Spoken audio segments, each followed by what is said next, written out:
எல்லாருக்கும் வெற்றி வெற்றி ஜெயிக்கிறோம். எங்கள் அண்ணன் திருமாவளவனுக்கு ஆனா ரொம்ப நன்றிண்ணா, நம்ம ஃபங்க்ஷன் வந்ததுக்கு ரொம்ப நன்றிண்ணா. அப்புறம் பாக்கியா சார், ரொம்ப மகிழ்ச்சி சார் நீங்க வந்தது. எங்கள் சித்தப்பா சபேஷ் முரளி அவருக்கும் நன்றி. எனக்கு குத்து இசையமைப்பாளருக்காக பேர் வாங்கி கொடுத்த எங்க வெங்கடேஷ் சாருக்கு ரொம்ப ரொம்ப நன்றி. Thank you sir. நீங்க ஆரம்பிச்சது இன்னும் எனக்கு சென்டிமெண்டா நல்லா போயிட்டு இருக்கு சார், ரொம்ப நன்றி. சொன்ன மாதிரி எனக்கு தேசிய விருது வாங்கி கொடுத்த Ganesh Babu sir, V Ganesh Babu sir ரொம்ப நன்றி. ஆசான் சாருக்கு ரொம்ப நன்றி. அண்ணனுக்கு ரொம்ப நன்றி. அண்ணன் பக்கத்துல மேல அவர் குப்பசாமி அண்ணனுக்கும் நன்றி. மாஸ்டர் உங்களுக்கு நன்றி.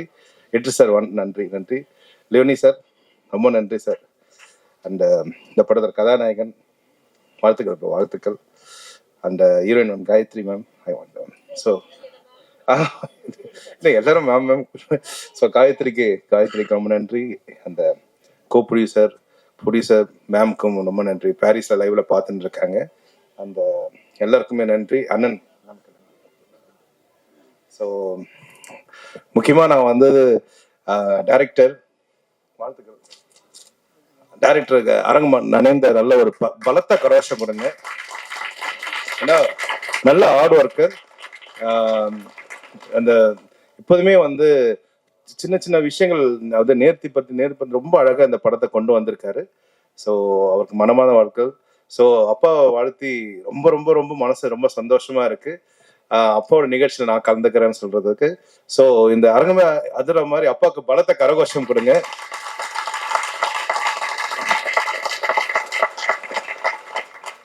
அந்த மாநிலமுக்கு பறை பெரிய அளவில் வெற்றி பண்ணணும். பறை இசை பத்தி நான் ஒன்று மட்டும் சொல்றேன். நான் வந்து இந்த கம்ப்யூட்டர் இசையெல்லாம் வந்து பயன்படுத்துவேன் சின்ன வயசுல இருந்து. ரொம்ப நாளா வந்து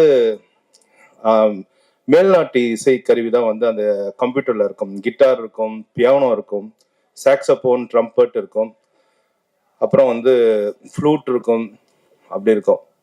அதுக்கப்புறம் கொஞ்ச நாள் கழிச்சு இந்தியன் இன்ஸ்ட்ருமெண்ட்னு சொல்லிட்டு கொஞ்சம் வந்தது. அதுல வந்து கடம் பானை இருக்குல்ல, கடம் இன்ஸ்ட்ருமெண்ட் வந்தது, சித்தார் வந்தது, வீணை வந்தது, தபலா வந்தது. அப்புறம் கொஞ்ச நாள் கழிச்சு தவில் வந்தது, உரிமை மேளம் வந்தது.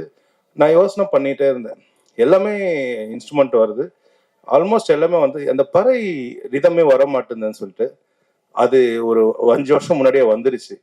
அந்த இன்ஸ்ட்ருமெண்ட் வந்து பாத்தீங்கன்னா ஒரு அமெரிக்கன் கண்டுபிடிச்சிருக்காங்க. ஆக்சுவலா இது இந்தியாவோட தமிழ்நாட்டோட மிகப்பெரிய சொத்தான இன்ஸ்ட்ருமெண்ட்னு சொல்லிட்டு. ஸோ நான் வந்து என்ன இதை நினைக்கிறேன்னா, ஸோ ஒரு பறை இன்ஸ்ட்ருமெண்ட்ன்றது வந்து பாத்தீங்கன்னா மேல்நாட்டு அங்கீகாரம் கொடுத்துருக்காங்க, இந்தியாவும் கொடுத்துருக்காங்க, தமிழ்நாடும் கொடுத்துருக்காங்க. ஸோ இதுக்கப்புறம் எல்லா நாட்டிலையுமே இந்த பறை இசை ஒலிக்கும். நாங்கள் இப்போ ஆஸ்திரேலியா கூட போயிட்டு வந்தோம், அங்கேயும் எங்களை வெல்கம் பண்ண வந்து பறை இசை கொடுத்தாங்க. எந்த நாட்டுக்கு போனாலுமே வந்து பாத்தீங்கன்னா அது ஒரு மேஜிக்காவே வாசிக்கிறாங்க. அது வாசிக்கிறவங்க வந்து பாத்தீங்கன்னா பெரிய பெரிய லாயர்ஸ் வாசிக்கிறாங்க, டாக்டர்ஸ் வாசிக்கிறாங்க. ஸோ எல்லாமே ரொம்ப ரொம்ப படிச்சவங்க வாசிக்கிறது வந்து அது ஒரு ஃபேஷனாகவும் இது நம்ம நாட்டு கருவியாகவும் ரொம்ப மனசு சந்தோஷமா நினைச்சு வாசிக்கிறது நம்ம தமிழ்நாட்டுக்கு கிடைச்ச மிகப்பெரிய பொக்கிஷமா நான் நினைக்கிறேன் நான். ஸோ இந்த நிகழ்ச்சிக்கு என்னை கூப்பிட்டதுக்கு ரொம்ப ரொம்ப நன்றி. பிஆர்ஓ சத்ய சார் ரொம்ப நன்றி சார். Thank you sir. வன்னியரசனுக்கும் ரொம்ப ரொம்ப நன்றி. Thank you sir. Thank you sir. சின்ன ரெக்வஸ்ட் சார், தேவா சார் மியூசிக்ல இருந்து உங்களுக்கு பிடிச்ச சாங் ஒரு 2 லைன் எங்களுக்காக நீங்க பாடணும் அப்படின்னு நாங்கள் ஆசைப்படுறோம் சார்.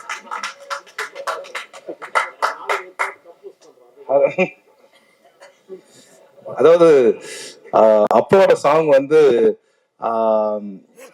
என்ன பாட்டு ரொம்ப ரொம்ப பிடிக்கும்னு கேட்டா எனக்கு வந்து அவர் பாடுற பாட்டு ரொம்ப பிடிக்கும் ஆக்சுவலா. ஸோ என்னன்னு பாத்தீங்கன்னா என்னதான் மனசுல கவலையா இருந்தாலும் அவரோட குரல் கேட்ட அந்த அரங்கமே வந்து பாத்தீங்கன்னா எல்லாரும் ஒரே எல்லாம் வைப்ரேஷன்ல இருப்பாங்க, எல்லாமே சந்தோஷன்ற ஒரு மனநிலையில இருப்பாங்க. அதுல இப்ப ஜானி மாஸ்டர் சொன்னாரு, அது சலோமியா சாங். என்ன மாஸ்டர் பாடலாமா? வீரலாலத்திலி மீன் கண்ணோ கார பொடி முகமோ கெளுத்தி மின்னு மனமோ சென்னாங்குன்னி இது வீலாங்கிடா கையில் சிக்காதுடா அவர் ரக்க வச்சவாலிடா ஏ அந்தோனி அல்போன்ஸ் அவ தொட்டு புட்டாவும் சான்ஸ் மீன் குழம்ப போல மணக்கும் பொண்ணு கட்டு மரத்தை போல உன சுமக்கும் கண்ணு சலோமியா சலோமியா சுண்ட கஞ்சி சோறுடா சுடும்பு கருவாடுடா வாழ மீனு காலுடா வர ஸ்டைல பாருடா எல்லாம் சேர்ந்து சலோமியா சலோமியா.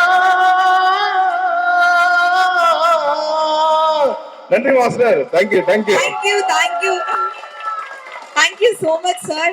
கொஞ்ச நேரத்துல ஸ்டேஜ் வைப் ஆயிடுச்சு. ஜானி மாஸ்டருக்கு மிகப்பெரிய நன்றி. ஹீரோக்கும் செகண்ட் ஹீரோக்கும் வாழ்த்துக்கள். இன்னைக்கு ஒரு அப்டேட் இருக்கு. நேத்து வந்து நான் சொன்னதை வந்து அவர் வந்து சொன்னார் இல்லையா, அவர் சொன்னதுதான் போய். ஓகே, இன்னைக்கு ஒரு உண்மை சொல்ல போறேன். ஆதி பறையாகவே இங்கே வீற்றிருக்கும் அண்ணன் திருமாவளவன் அவர்களுக்கு வணக்கம். அண்ணனுக்கு இவ்வளவுதான் கைதட்டா. அந்த ஆதி பறையின் இசையாக இங்கே வீற்றிருக்கும் அப்பா தேவா அவர்களுக்கு வணக்கம். அடுத்தடுத்து மத்தவங்களுக்கு நான் வணக்கம் சொல்றேன். இப்போ வெங்கட் சார் தான் சொன்னாங்கன்னு நினைக்கிறேன், திரும்ப நான் வந்து நடிக்கணும் அப்படின்னு. இதான் அப்டேட், கேட்டுக்கங்க.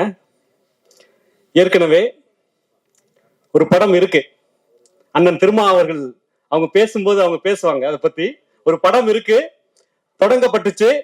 எப்படி வந்து பறை இசை வந்து பல நூற்றாண்டுகள் மறைக்கப்பட்டதோ அது மாதிரி அவருடைய அந்த திரைப்படமும் இருக்குது உள்ள. அதுக்கான வேலைகள் எல்லாம் தொடங்கி இருக்குது. நான் 10 வருஷத்துக்கு முன்னாடி இசையமைப்பாளராக அறிமுகப்படுத்தின இலக்கியன் அவர்கள் தான் அந்த திரைப்படத்துக்கும் இசையமைக்கிறாங்க. அதனால அந்த படத்தோட விஷயங்கள் எல்லாமே எனக்கு நல்லா தெரியும். ஸோ இதுதான் அண்ணனே பேசுவாங்க. ஏன்னா நேத்து நடந்த மாதிரி ஆயிடாது. ஸோ ரிப்போர்ட் சரி, நேத்து ஒரு கதை நடந்தது, நான் பேசினேன், அப்புறம் ஒருத்தர் இல்லைன்னு போய் சொன்னார். ஓகே, நல்லது, மகிழ்ச்சி. இந்த பறை இசை தான் உலகத்திலேயே வந்து உலகத்திலேயே உலகம் முழுக்க போய் பாத்தியானா, ஆமா நிறைய இசை கருவிகள், இசை இதுல வந்து நிறைய வந்து ஆராய்ச்சி, ரொம்ப ஆசைப்பட்டு அது விஷயமா ரொம்ப ரிசர்ச் பண்ணதுல எந்த ஒளிபெருக்கியும் இல்லாமல் அந்த அந்த இசை கருவியை வாசிச்சா அந்த மண்டைக்குள்ள இடி இடிக்கிற மாதிரி ஒரு சத்தம் வரும்னா, எந்த இசையை கேட்டா நாடி நரம்பு ரத்தம் சதை அத்தனையும் துடிக்கும்னா, அந்த லைவ் இன்ஸ்ட்ருமெண்ட் பறை மட்டும்தான். மனிதன் வேட்டையாடும் காலத்தில் விலங்குகளை விரட்டுவதற்காக உருவாக்கப்பட்ட ஒரு கருவி பறை. ஆனால் இன்று அடிமை விலங்குகளை உடைப்பதற்காக பயன்படுத்திக் கொண்டிருக்கும் கருவி பறை. பறைக்கும் எனக்கும் நிறைய தொடர்பு இருக்கிறது. அந்த கதையெல்லாம் இங்கே சொன்னால் இந்த நிகழ்ச்சிக்கும் அதற்கும் தொடர்பு இல்லாமல் போய்விடும். 90களின் தொடக்கத்திலே வடநாட்டு பல்கலைக்கழகங்களில் எங்கள் கல்லூரி சார்பாக பறை இசையை நாங்கள் கொண்டு சென்ற போது அங்க வந்து இது வந்து சாவுக்கு அடிக்கிற இசை கருவி அப்படின்ட்டாங்க. அதே அடுத்த வருஷம் நேஷனல் லெவல்ல நாங்க விருது வாங்கணும் அதே இசைக்கருவியை பயன்படுத்தி போபால்ல. 90களின் தொடக்கத்துல கரந்தை தமிழ்ச்சங்கத்தை நான் படிக்கும்போது பாரதிதாசன் பல்கலைக்கழகம் சார்பா ஒரு வழக்கு தொடர்ந்து உச்ச நீதிமன்றத்தில் அந்த வழக்கு சங்க இலக்கியத்தில் உதாரணம் காட்டி, சங்கம் லிட்டரேச்சர் அப்படின்னு சொல்லி அவங்கள்ட்ட டிரான்ஸ்லேட் பண்ணி காட்டி, இந்த பறை இசை இது சாவுக்கு அடிக்கிற இசை கிடையாது, சமூகத்தில் ஆதிக்கம் செலுத்திக் கொண்டிருப்பவர்களுக்கு சாவு பயத்தை காட்டுவதற்காக உருவாக்கப்பட்ட இசை. சங்க இலக்கியத்திலே திருமணத்திலே வாசிக்கப்பட்டிருக்கிறது இந்த பறை இசை. பிறகுதான் இந்த நவீன கருவிகள் எல்லாம் வந்திருக்கிறது. ஆசான் ஐயா அவர்கள் சொன்னார்கள், இந்த சமூகம் இன்று பறை இசைக்கு எவ்வளவு முக்கியத்துவம் கொடுக்கிறது என்று பார்த்தால், பத்மஸ்ரீ பட்டம் கொடுத்து இந்த மேடையிலே அழகாக உட்கார வைத்திருக்கிறது இந்த சமூகம், இந்த அரசாங்கம். அதே போல் தமிழ்நாடு அரசாங்கமும் கலைமாமணி விருது கொடுத்து இந்த மேடையிலே உட்கார வைத்திருக்கிறது. இன்றுதான் உலகம் ஆதி இசை பறை இசை என்பதை புரிந்து கொண்டிருக்கிறது. உண்மையான இசை அந்த உயிரின் ஊற்றிலிருந்து அடி வயிற்றிலிருந்து வரக்கூடிய அந்த நாதம் இந்த பறை இசைதான் என்று இன்று சமூகத்துக்கு புரிந்திருக்கிறது. அன்று ஏதோ அடிமைப்பட்டவர்கள், ஒடுக்கப்பட்டவர்கள் மட்டுமே வாசிக்கொண்டிருந்த ஒரு இசையை அனைத்து சமூகத்தினரும், அனைத்து மக்களும் ரசிக்கக்கூடிய ஒரு இசையாக உலக அரங்கிலே இன்று ஒலிக்க செய்து கொண்டிருக்கிறார்கள். இயக்குனர் விஜய் சுகுமார் அவர்கள் உண்மையிலேயே மாண்புமிகு பறை, சாதாரண பறை இல்ல, மாண்புமிகு பறை. கால்ல மிதிக்கிற கல்லுதான் ஒரு நாள் சிற்பமா செதுக்கப்பட்டு கோவில் உள்ள வச்சு அத சாமியா கும்பிடுறது மாதிரி ஒடுக்கப்பட்ட ஒரு இசைக்கருவிதான் இன்னைக்கு மாண்புமிகு பறையாக இந்த மேடையிலே முழங்கப்பட்டிருக்கிறது. இந்த படத்தோட டைட்டிலுக்கே இந்த படம் ஓடணும். இந்த டைட்டிலுக்காக இந்த படம் ஓடணும். எப்படி இந்த அரங்கத்துல உட்கார்றதுக்கே இடம் இல்லாம எல்லாரும் பார்த்துட்டு இருக்கோமோ, அதே மாதிரி படம் ரிலீஸ் ஆனப்ப தமிழ்நாட்டில் இருக்கிற இந்த படம் ரிலீஸ் ஆகிற அத்தனை திரையரங்களையும் ஹவுஸ்ஃபுல் ஆகணும் அப்படின்னு நான் வாழ்த்துறேன். ஹீரோ சிவா. இப்ப லியோனி சாரை பத்தி சொல்லணும்னா, அவர் தேவாசருடைய பாடல்கள், இன்னும் நிறைய பேருடைய பாடல்களை கிண்டல் பண்ணியே அவரு பெரிய ஆளானவர். உங்க எல்லாருக்குமே தெரியும். போன லியோனி சார், இதுல பறைய பத்தி இருக்குது, அதை நீங்க தொடவே முடியாது, கிண்டல் பண்ணவே முடியாது. அதை பத்தி பாசிட்டிவா பேசுனீங்கன்னா, பாசிட்டிவா பேசுறது பெருசா வைரல் ஆகாது. அதனால ஒரு காதல் பாட்டு இருக்கு. நீங்க இந்த நிகழ்ச்சியிலேயே அந்த காதல் பாட்டை பத்தி என்னையா பாட்டு எழுதுறாங்க அப்படி மாதிரி உங்க பாணியில என்னையா மியூசிக் போடுறாங்க அப்படின்ற மாதிரி இந்த, ஏன்னா தெரியும், போன தலைமுறை எல்லாருக்குமே தெரியும். இன்னைக்கு ஒரு 40 வயது கடந்தவங்க எல்லாருக்குமே தெரியும். லியோனி சார் மறந்து போன பல பாடல்களை அவருடைய பட்டிமன்றம் மூலமா தமிழ்நாட்டுக்கு எடுத்து சொன்னவர். இந்த பாட்டுல இவ்வளவு அர்த்தம் இருக்கா, இந்த அர்த்தம் தெரியாம அவ்வளவு நாளா பாடிட்டு இருந்தோம் அப்படின்னு லியோனி சார், அவர் மாட்டு வண்டி நுழையாத ஊர்களுக்கெல்லாம் அனைவருடைய பாட்டு வண்டியை கொண்டு சேர்த்தவர் லியோனி சார். நன்றி சார். மேடையில் இருக்கும் பெருமக்கள் எல்லாம் இருக்கிறார்கள். அமிதாப் பச்சன் அவர்கள் சொன்ன வார்த்தை தான், ஹிந்தியில் இருப்பவர்கள் எல்லாம் திரைக்கதை எப்படி எழுத வேண்டும் என்று பாக்யராஜ் அவர்களிடம் கற்றுக்கொள்ள வேண்டும் என்று சொன்னார். அவ்வளவு பெரிய ஜாம்பவான் இங்கே வந்திருக்கிறார். உண்மையிலேயே விஜய் சுகுமார் அவர்கள் கொடுத்து வைத்திருக்க வேண்டும். எனக்கு ஒரு தவறான பழக்கம் உண்டு. அடிக்கடி அலைபேசியை நோண்டி கொண்டிருப்பேன்.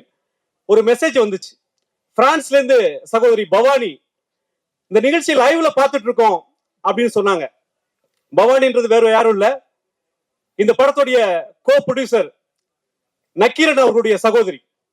லைவ்ல பார்த்துட்டு இருக்கோம் அப்படின்னாங்க. வெங்கடேஷ் சார் சொன்னது ரொம்ப சந்தோஷப்பட்டாரு. ஸ்ரீகாந்த் சார், நான் விசாரிச்சா சொல்லுங்க அப்படின்னாரு.